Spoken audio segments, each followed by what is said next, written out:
It's not like you ever travel anyway, Holly. Stop being so dramatic about this whole situation right now. My mother's laughter echoed through the phone, sharp and dismissive, cutting through me like it had for 33 years of my life.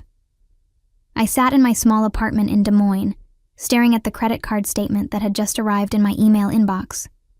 $12,700. A luxury Caribbean cruise for my sister Brittany, charged to my account without a single word of warning or permission from anyone in my family. My name is Holly, and I had spent my entire adult life being the responsible one in my family. The one who worked 2 jobs through college while my younger sister Brittany got her tuition paid in full by our parents. The one who saved every penny, while my parents praised Brittany for her expensive taste and sophisticated lifestyle choices. The one who bought a house at 29, only to let my parents move in rent-free when my father claimed his retirement savings had been completely wiped out by bad investments he had made. "Mom, you used my credit card without asking me first," I said, trying to keep my voice steady and calm. "That's $12,000 I don't have sitting around in my bank account right now." "Oh, please," she scoffed loudly into the phone. "You make good money at that accounting firm of yours, and Brittany deserved this trip after everything she's been through with her divorce recently. Besides, we're your parents. What's yours is ours. Isn't that how family is supposed to work together?" I closed my eyes, feeling the familiar weight of exhaustion settle over me heavily. Everything Brittany went through with her divorce. Her divorce from a man she had cheated on repeatedly throughout their marriage. Her inability to hold a job for more than 6 months at any given time. Her constant need for financial rescuing that somehow always fell squarely on my shoulders alone to handle. "When were you planning to tell me about this charge on my card?" I asked her. "We're telling you now, aren't we? The cruise leaves in 3 days from the port. Brittany is so excited about it already. Your father and I are going too, of course. Someone needs to keep her company on the trip, and we thought it would be a nice family vacation for all of us to enjoy together. A family vacation. One that I was paying for entirely, but wasn't even invited to join them on. You're all going on this cruise? On my credit card without asking?" "Holly, don't start with that tone of yours right now. You know your father's back has been bothering him terribly lately, and we never get to do anything nice together as a family. You should be happy for us instead of complaining about money. Besides, you're always too busy with work to travel anywhere anyway. The points will be good for your credit score or whatever it is you care so much about." That was when something inside me shifted permanently and completely. It wasn't anger, not exactly what I was feeling. It was something colder, more calculated than simple rage or frustration. A clarity that had been building for years finally crystallizing into something I could hold on to tightly and use. "You're right, Mom," I said, my voice suddenly calm and perfectly steady. "I hope you all have a wonderful time on the cruise together. Enjoy the trip." There was a long pause on the other end of the line. My mother wasn't used to me giving in so easily without putting up a fight first. Usually, there would be an argument between us, followed by guilt-tripping from her, followed by my eventual capitulation and apology for making such a fuss about nothing important. "Well, that's more like it," she said, though I could hear the confusion evident in her voice. "I knew you'd understand once you thought about it rationally like a good daughter should. Family has to support each other through everything that happens." "Absolutely," I agreed pleasantly with her. "Family has to support each other through everything." After I hung up the phone, I sat in complete silence for a very long time in my apartment. The apartment I was renting was small and modest, a 1-bedroom unit that I had moved into after letting my parents take over my house entirely for themselves. My house. The one I had saved for years to afford on my own. The one I had planned to start my own family in someday in the future. The one my parents had been living in rent-free for 4 years while I paid the mortgage, the property taxes, the insurance, and all the utilities from a cramped apartment across town from them. They had promised it would only be temporary when they first moved in with me. 6 months, maybe a year at most, until my father got back on his feet financially after his losses. But the months had turned into years slowly, and every time I brought up the subject of them finding their own place to live, my mother would remind me of everything they had sacrificed to raise me properly as a child.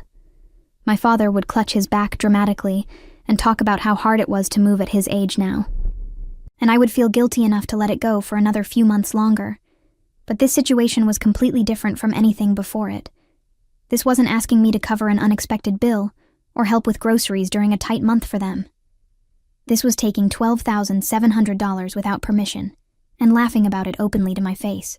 This was booking a luxury vacation for themselves and my sister, while treating my money like it was theirs to spend however they pleased without consequence. No, not this time. For the first time in my entire life, I was going to stop being the family doormat for everyone. The next morning, I called in sick to work for the first time in 3 years at my job.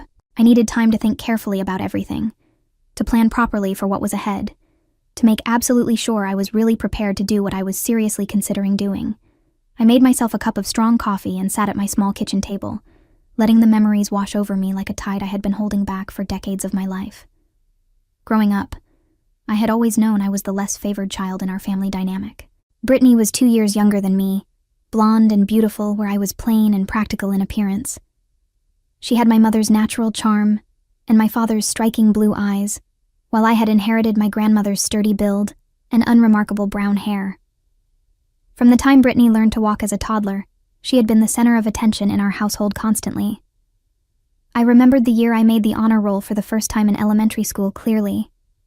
I had rushed home with my report card clutched in my hands, expecting praise and celebration from my parents for my achievement. Instead, I found my parents cooing over Brittany's participation trophy from a dance recital she had been in. "That's nice, Holly," my mother had said without even looking at my grades on the card. "Put it on the fridge if you want to display it." I remembered saving my allowance for months to buy my first bicycle on my own, only to have it given to Brittany when she threw a tantrum about wanting one too for herself. "You're the older sister," my father had explained patiently to me. "You need to set a good example of sharing with your younger sibling always." I remembered working 30 hours a week during high school to save money for college while Brittany went on shopping sprees with the credit card my parents gave her for emergencies only. I remembered graduating with honors and a mountain of student debt while my parents took out loans to send Brittany to a private university because she said the state school wasn't good enough for someone like her to attend. And I remembered the day, 4 years ago now, when my father had called me crying about how they had lost everything they had saved for retirement. The investment scheme that turned out to be completely fraudulent. The completely depleted savings account that resulted. The threat of foreclosure on their family house they were facing. I had just closed on my own home at that time. A modest 3-bedroom in a quiet neighborhood that represented years of sacrifice and careful financial planning on my part. Without hesitation at all, I had offered to let them stay with me until they got back on their feet again. "Just for a little while," my mother had said, already directing the movers where to put her furniture in my house. "We'll be out of your hair before you know it at all." But they never left my house after that. And slowly over time, my home became their home instead of mine. My furniture was moved to the garage to make room for theirs to be displayed. My decorations were replaced with family photos that mysteriously featured far more pictures of Brittany than of me in them. My spare bedroom became my father's man cave for himself, and my home office became my mother's craft room for her projects. When I started dating someone seriously for the first time in years, my mother had made it abundantly clear that bringing him to the house would be inappropriate behavior. "We're your parents, Holly. We shouldn't have to deal with your romantic entanglements under our roof where we live." So I found a small apartment nearby and let them have the house completely to themselves, still paying every single bill while they contributed absolutely nothing at all. The relationship hadn't lasted very long after that. My boyfriend couldn't understand why I let my family walk all over me constantly like that, and I couldn't explain it in a way that made sense even to myself at the time. It was just how things had always been in our family dynamic. Holly sacrifices everything for others. Holly provides for everyone else. Holly asks for nothing and expects even less in return from anyone. But now, sitting in my cramped apartment and staring at a $12,700 charge on my credit card statement, I finally understood what I had been refusing to see clearly all along. My family didn't love me as a person at all. They loved what I could do for them instead. They loved my reliability, my guilt, my endless willingness to put their needs before my own well-being always. But me, as a person with my own needs, I was invisible to them except when they needed something from me. I thought about calling my best friend Fiona to talk through my complicated feelings about everything. But I already knew what she would say to me. Fiona had been telling me for years that my family was toxic to me, that I needed to establish firm boundaries with them, that I was worth more than the way they constantly treated me. I had always made excuses for my parents, found ways to justify their behavior toward me, convinced myself that things would change if I just tried a little harder to please them. Well, I was done trying to please them now. I was done being the family ATM machine for everyone. I was done pretending that this was what love looked like in a family. I picked up my phone and called the real estate agent I had found online last night. Her name was Denise, and she answered on the second ring promptly. "I have a house I need to sell quickly," I told her directly. "It's currently occupied by tenants, but I'm the sole owner on the deed legally. How quickly can we make this sale happen?" The walkthrough of the house happened 2 days later, while my parents and Brittany were busy packing for their cruise excitedly. I told them I was stopping by to check on the water heater, which had been making strange noises according to my mother's last complaint to me. They barely acknowledged my presence at all as I walked through the house with Denise, pointing out features and noting the condition of various rooms carefully. It was surreal, seeing my home through the eyes of a real estate professional like that. The house was in excellent condition overall, thanks to the maintenance I had continued to pay for even after moving out of it. My parents had kept it reasonably clean. I had to give them that much credit at least. They may have taken over my space completely, but at least they hadn't let it fall into disrepair. "This is a beautiful property," Denise said as we stood in the backyard together surveying everything. 3 bedrooms, 2 bathrooms, updated kitchen, finished basement. In this current market, we could list it for significantly more than what you paid 4 years ago. You've got a lot of equity built up here. Equity that my parents had benefited from while I scraped by in a rental apartment across town. Equity that they assumed they would inherit someday eventually, probably expecting me to leave it to Brittany since she needed it more than I ever did in their minds. "List it for sale," I said firmly without any hesitation. "Whatever price you think is fair for the market. I want it sold before my tenants return from their vacation trip." Denise nodded in agreement with my timeline. "I'll have the listing up by tomorrow morning at the latest. And I have a few investors I work with regularly who might be interested in a quick cash purchase of this property. No guarantees on that, but I'll make some calls today." True to her word, Denise had the house listed within 24 hours of our meeting. By then, my parents and Brittany were already on their way to the port excitedly, sending me pictures of their excitement, and not a single word of thanks for funding their entire adventure. My mother texted me a photo of their cabin on the ship, spacious and luxurious with a private balcony overlooking the ocean beautifully. "Wish you were here with us," she wrote, followed by a string of laughing emojis that made her insincerity perfectly clear to me immediately. I didn't respond to her message at all. Instead, I watched my phone carefully as inquiries about the house started coming in steadily throughout the day. Denise had been absolutely right about the current market conditions.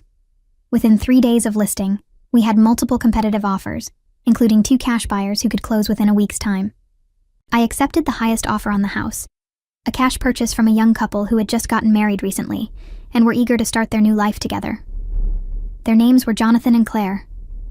They seemed genuinely excited about the house when they viewed it, talking about the nursery they wanted to set up in the spare bedroom and the garden they planned to plant in the backyard together. It felt right.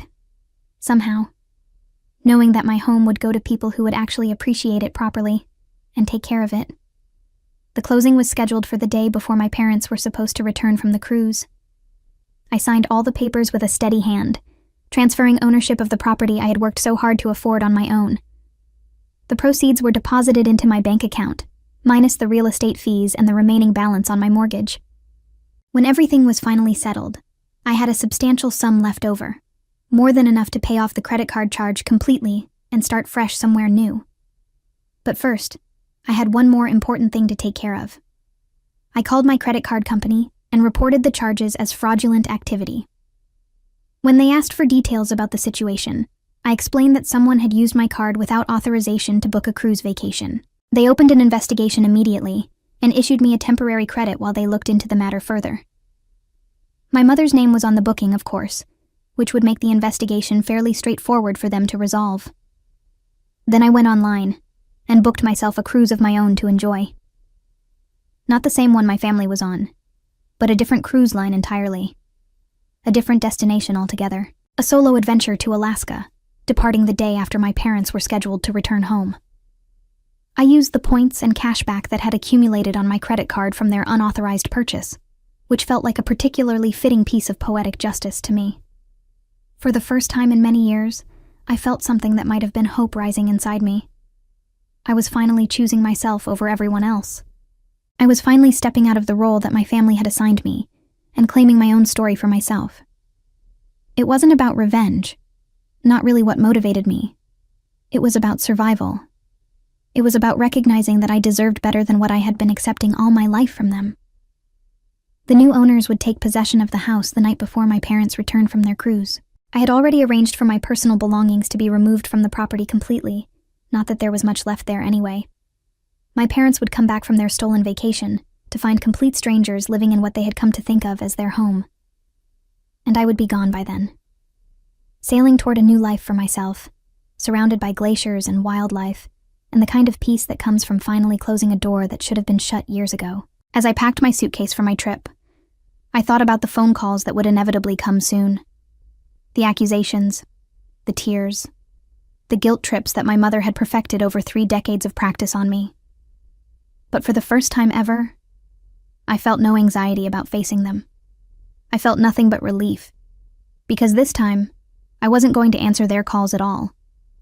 This time, I was going to let the calls pile up while I watched the northern lights from the deck of a cruise ship. This time, I was going to prioritize my own happiness over their expectations of me completely.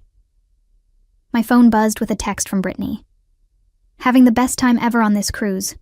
Thanks for making this possible, sis." I stared at the message for a long moment silently, then put my phone face down on the table. They had no idea what was coming for them soon.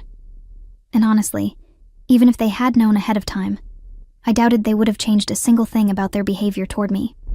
Some people never learn until consequences force them to face reality. And my family was about to get one hell of a lesson about that.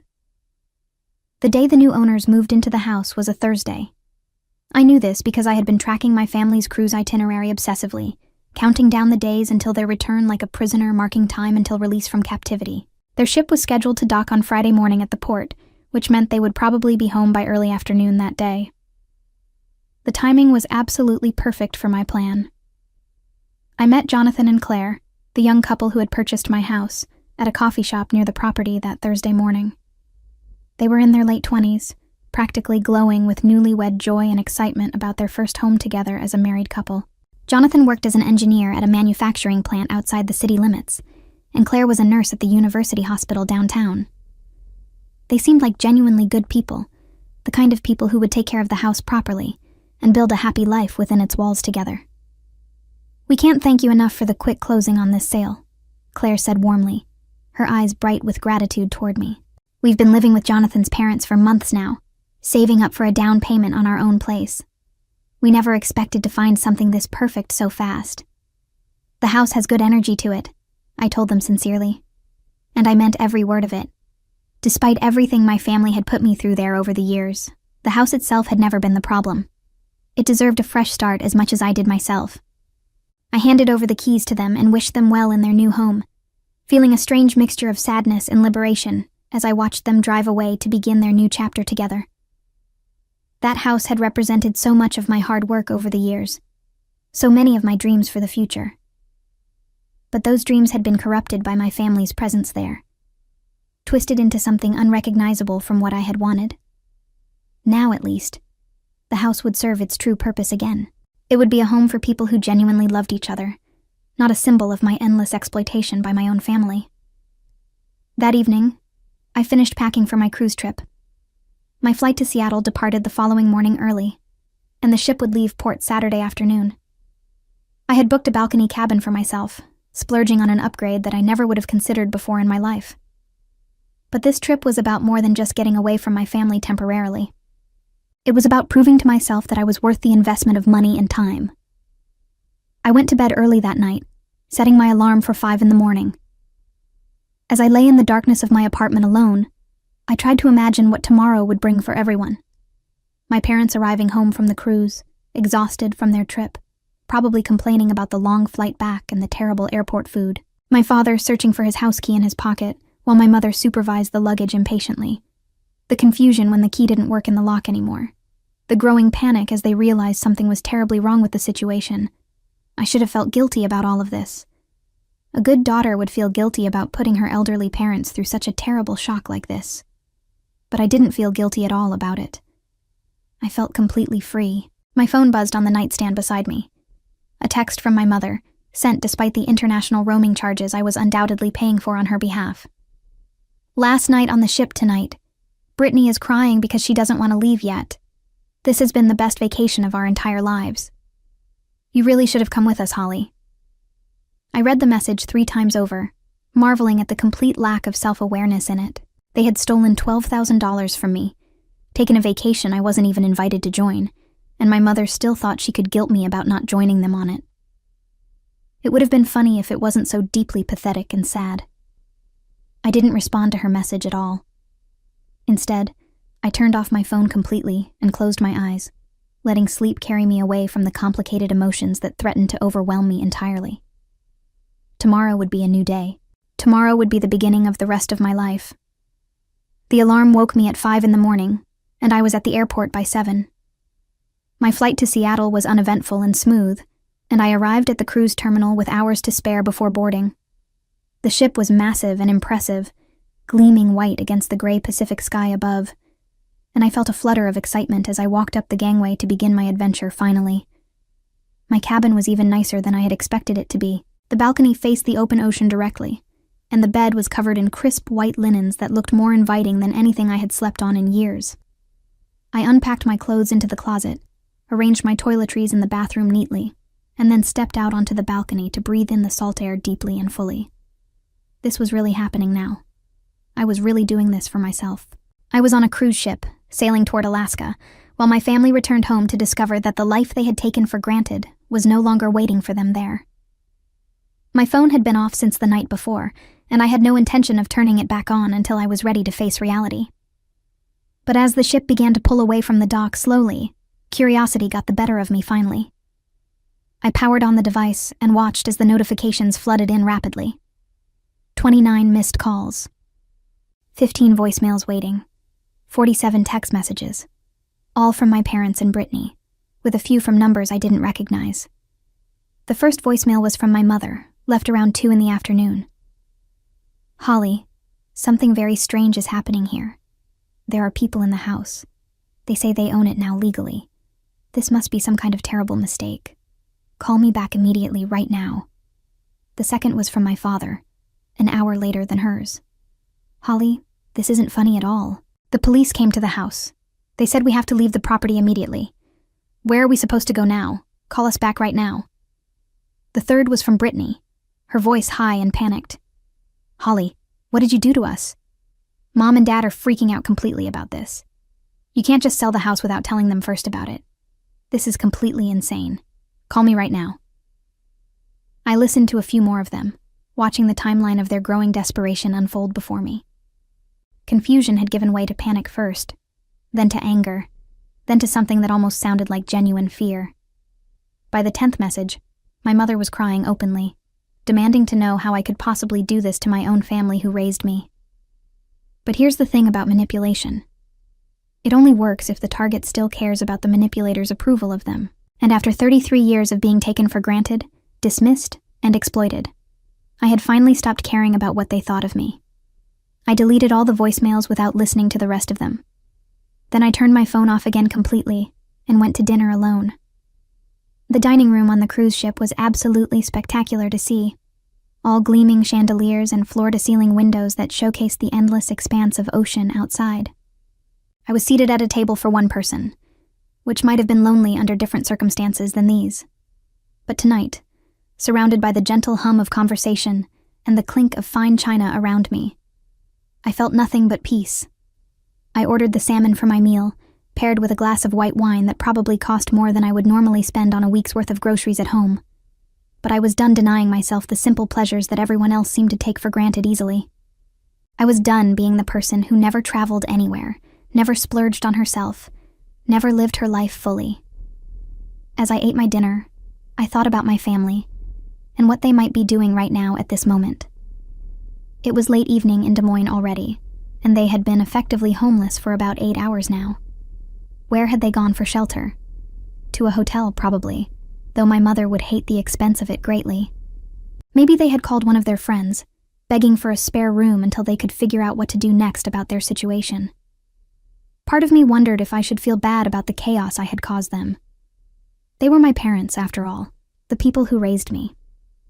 I had grown up in their house, eaten their food, worn the clothes they provided for me. Didn't I owe them something for all of that, at least? But then I remembered the $12,700 on my credit card they stole. I remembered the years of paying their bills while they contributed nothing at all. I remembered every Christmas when Brittany's gifts were piled high while mine were an afterthought.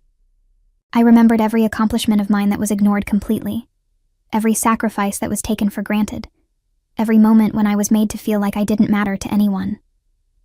No, I didn't owe them anything anymore at all. I had paid my debt to my family 1,000 times over already. It was time for them to face the consequences of their own choices. The next morning, I woke to the sight of the Alaska coastline in the distance outside my balcony. We were cruising through the inside passage, surrounded by snow-capped mountains and dense evergreen forests that tumbled down to the water's edge beautifully. It was the most beautiful thing I had ever seen in my entire life, and for a moment, I forgot about everything else completely. I spent the entire day on deck, bundled in layers against the crisp northern air, watching for whales and eagles, and the occasional glimpse of glacier ice floating in the water around us. Other passengers moved around me constantly, couples holding hands romantically, families with children laughing, groups of friends taking photos together. I was alone, but I didn't feel lonely at all. I felt like I was exactly where I was supposed to be. That afternoon, as we approached our first port of call, I finally turned my phone back on again. The notifications had continued to pile up overnight steadily, though the rate had slowed somewhat. My family must have exhausted themselves with the initial barrage of calls and messages. The most recent voicemail was from my father, left around midnight the night before. His voice was tired and completely defeated, stripped of the anger that had characterized his earlier messages. "Holly, I don't understand why you did this to us at all. We're at a motel now for tonight. The credit card you gave us for emergencies got declined at the hotel, so we had to use our own money instead. Your mother is completely in pieces about this. Brittany is hysterical still. We thought we were coming home from vacation happily, and instead, we found strangers in our house. How could you do this to us? Please, just call us back. We need to talk about this situation together." I listened to the message twice through, analyzing every word carefully. Our house. He still called it our house, even after living there rent-free for 4 years while I paid for everything. Even now, facing the consequences of their actions, they couldn't see the truth. They couldn't understand that it had never been their house to begin with at all. I typed out a text message carefully, the first communication I had sent them since this all began. "The house belonged to me legally. You lived there for free while I paid all the bills. You stole $12,700 from me to take a vacation I wasn't invited to. You treated me like an ATM for 33 years. I'm done with all of you. Don't contact me again." I sent the message and blocked all 3 of their numbers immediately. Then I blocked their email addresses and unfriended them on all social media platforms. One by one, I severed every digital connection that had kept me tethered to their toxicity. When I was finished with everything, I felt lighter than I had in many years. The weight of their expectations, their demands, their constant disappointment in me, all of it was gone completely. I was finally free to be whoever I wanted to be, without their judgment hanging over every decision I made. The ship docked at our first port of call, a small fishing village with colorful houses climbing up the hillside beautifully. I joined a shore excursion to a glacier, hiking through pristine wilderness to stand at the base of an ancient river of ice.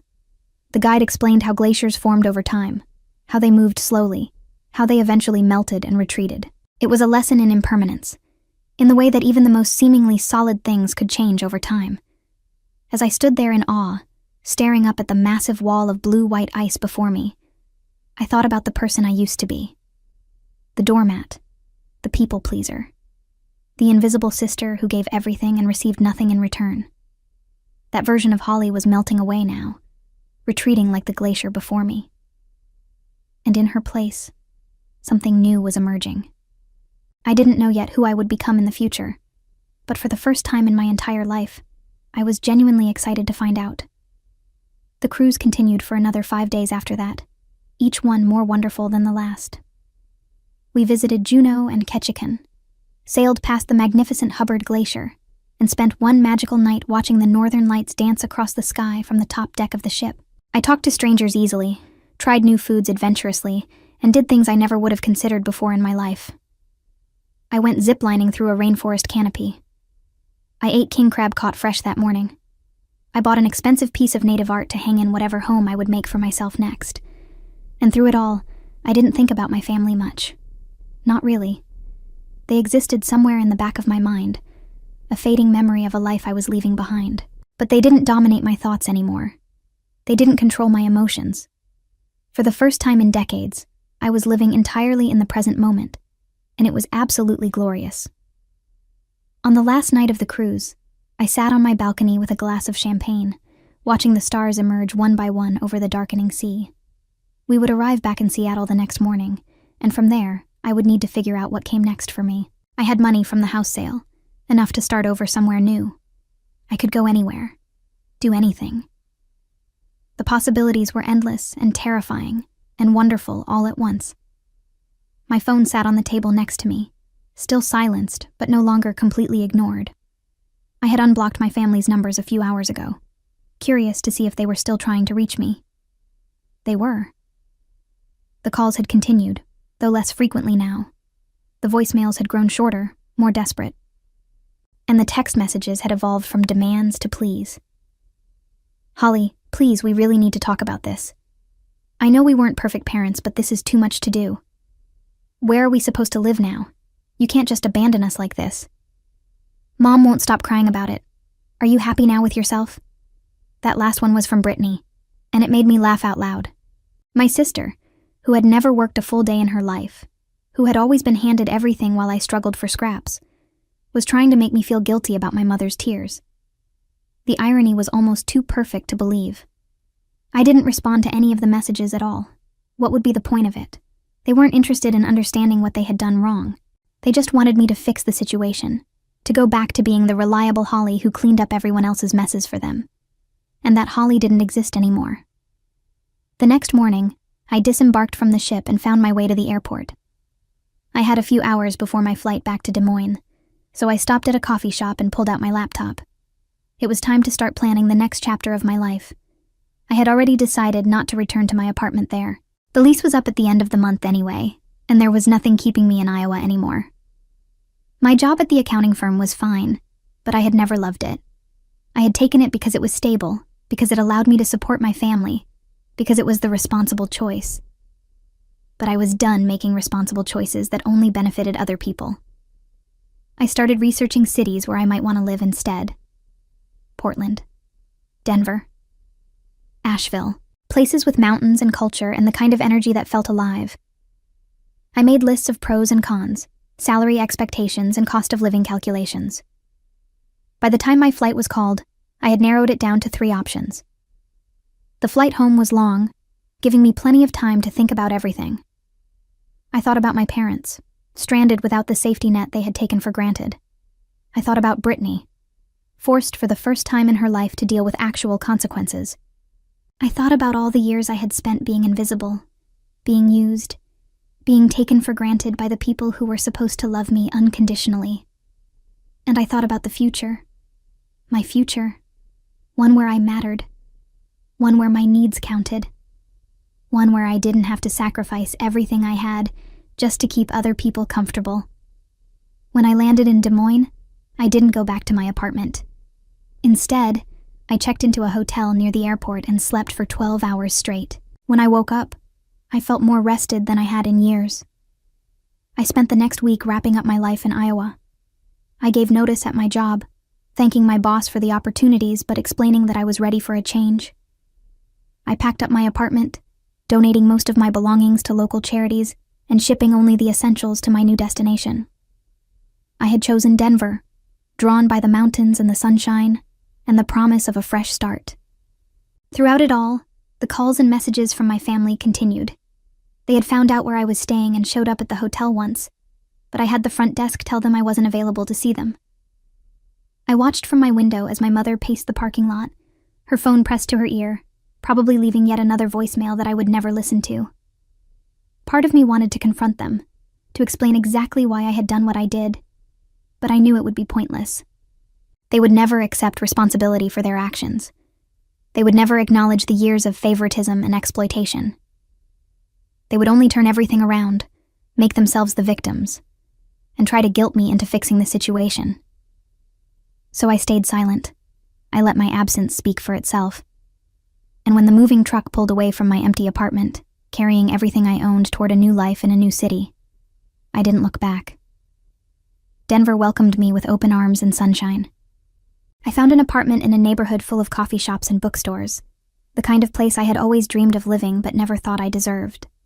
The mountains were visible from my bedroom window, snow-capped peaks that reminded me every morning that I had made the right choice. Starting over at 33 was harder than I expected, but also more rewarding. I found a new job at a financial consulting firm, where my experience and work ethic were actually appreciated. My colleagues invited me to happy hours and weekend hikes, treating me like an equal rather than an invisible workhorse. I made friends, real friends, people who liked me for who I was rather than what I could do for them. Months passed, and the calls from my family gradually slowed to a trickle. Occasionally, I would receive a message from an unknown number, and I would know it was one of them trying to get through. But I never answered, and eventually, even those attempts stopped. I learned through a distant cousin that my parents had moved in with Brittany, who had reluctantly agreed to take them in after the motel became too expensive. The arrangement was not going well. Brittany's small apartment was cramped. My parents complained constantly about the lack of space and privacy, and everyone blamed everyone else for their situation. The golden child was finally experiencing what it felt like to be responsible for our parents, and by all accounts, she was not handling it gracefully. The credit card company had completed their investigation and found in my favor. The charges had been fraudulent, made without my authorization, and my family was now responsible for repaying the debt. I had no idea how they were managing that, and honestly, I didn't care. It was no longer my problem. I started therapy during my second month in Denver, something I probably should have done years ago.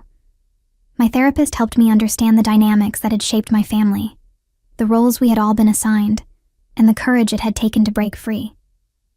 She validated my feelings in a way that no one ever had before, telling me that I wasn't selfish for wanting to be treated with respect. I was just human. The healing process was slow and sometimes painful. There were moments when I doubted myself, when the guilt crept in and whispered that I should have found a better way. But those moments became fewer and farther between as I built my new life, surrounded by people who actually valued me. One evening, about 8 months after my move, I received an unexpected visitor at my apartment. I opened the door to find Brittany standing there, looking older and more tired than I had ever seen her. "Holly," she said, her voice cracking. "We need to talk." I stared at her for a long moment, taking in the dark circles under her eyes, and the nervous way she clutched her purse. This was not the confident, entitled sister I remembered. This was someone who had been broken down by the weight of her own choices. "How did you find me?" I asked, not moving to let her in. "I hired a private investigator. Please, Holly, just give me 5 minutes." Against my better judgment, I stepped aside and let Brittany enter my apartment. She looked around at my cozy living room, taking in the art on the walls and the plants by the window, and the evidence of a life well lived. I could see the envy flickering in her eyes, the realization that I had built something beautiful while she was drowning. "Nice place," she said quietly. "You seem like you're doing well." "I am," I replied, not offering her a seat. "What do you want, Brittany?" She took a deep breath, and I braced myself for the manipulation I knew was coming. But what she said next surprised me. "I came to apologize." I waited, saying nothing. "Not because I think it will change anything," she continued, her voice trembling. "I know you're not going to forgive me, and I don't blame you. But I needed you to know that I finally understand what we did to you. Living with Mom and Dad these past months has been a nightmare. They treat me the same way they always treated you. Nothing I do is good enough. Everything is my fault, and I realized that this is what your entire life was like." I felt something twist in my chest, a complicated mixture of vindication and sorrow. This was what I had wanted, wasn't it? For my family to finally see the truth. But hearing it from Brittany's lips didn't feel as satisfying as I had imagined. "They're blaming you for everything, you know," she said. They say you ruined their lives, that you're heartless and cruel. But the truth is, they don't want to admit what they did wrong. They never will, and I was the same way for too long." "What changed?" I asked, genuinely curious. "Living with them." Brittany laughed bitterly. "Seeing how they operate up close. They take everything and give nothing. They criticize constantly. They expect you to sacrifice your entire existence for their comfort. Sound familiar?" It did. It sounded exactly like my entire childhood, my entire adult life up until a year ago. "I'm not asking you to let me back into your life," Brittany said. "I know I don't deserve that. I just wanted you to know that I see it now. And I'm sorry. For everything." We stood in silence for a moment, two sisters separated by years of resentment and inequality. I could see that Brittany was genuine, that something in her had genuinely shifted. But I also knew that one apology couldn't undo decades of damage. "Thank you for saying that," I finally said. "It means something, even if it doesn't change anything." Brittany nodded, tears streaming down her face. "What do I do now?" "You do what I did," I told her. "You leave. You build your own life. You stop letting them control you. But they're our parents, and they're adults who made their own choices, just like we have to make ours." She looked at me for a long moment, and I saw something pass across her face. Understanding, maybe, or resignation. Then she wiped her eyes and turned toward the door. "Goodbye, Holly." "Goodbye, Brittany." I watched her walk down the hallway toward the elevator, and I felt a strange sense of closure. That night, I sat on my balcony and looked at the mountains, thinking about everything that had led me to this moment. The years of being invisible, the credit card charges that had finally broken me, the house sale that had set me free, and now Brittany's unexpected apology. I didn't know what would happen next between me and my family. Maybe nothing. Maybe Brittany would find her own strength and escape, the way I had. Or maybe she would fall back into the old patterns, too afraid to break free completely. Either way, it was no longer my responsibility to save her. In the months that followed, I heard occasional updates through the family grapevine. My parents had eventually found a small apartment they could afford, though it was nothing like the house they had lived in rent-free for so long. My father's back had gotten worse, and he was now using a cane. My mother had started working part-time at a grocery store, something she had always considered beneath her. 1 year after the cruise that had changed everything, I received a letter in the mail. It was from my mother, a long handwritten message full of grievances and accusations and pleas for reconciliation. She blamed me for destroying the family, for being heartless, for caring more about money than about my own parents. She claimed that everything they had done was out of love, that I had misunderstood their intentions, that I owed them an apology. I read the letter once, then put it through the shredder. Some things weren't worth responding to. As for me, I continued to build the life I had always wanted. I got promoted at work, started a side business doing financial coaching for young professionals, and even adopted a cat who curled up next to me every night. I traveled to places I had always dreamed of visiting, no longer waiting for permission or feeling guilty about spending money on myself. My parents never truly recovered from the consequences of their actions. The credit card debt followed them for years, a constant reminder of the cruise that had cost them everything. Without my income to subsidize their lifestyle, they were forced to live within their means for the first time in decades. My father's health continued to decline, and my mother grew increasingly bitter and isolated as friends tired of her constant complaints about her ungrateful daughter.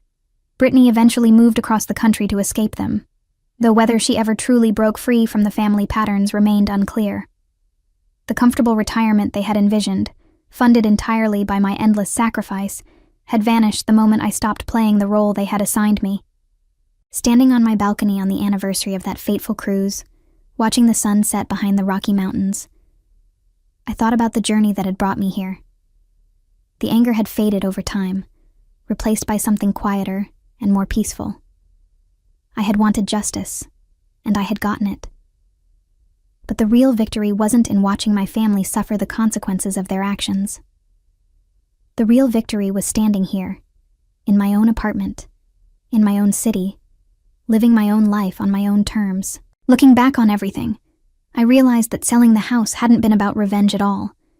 It had been about survival, about finally choosing myself after 33 years of being taught that my needs didn't matter.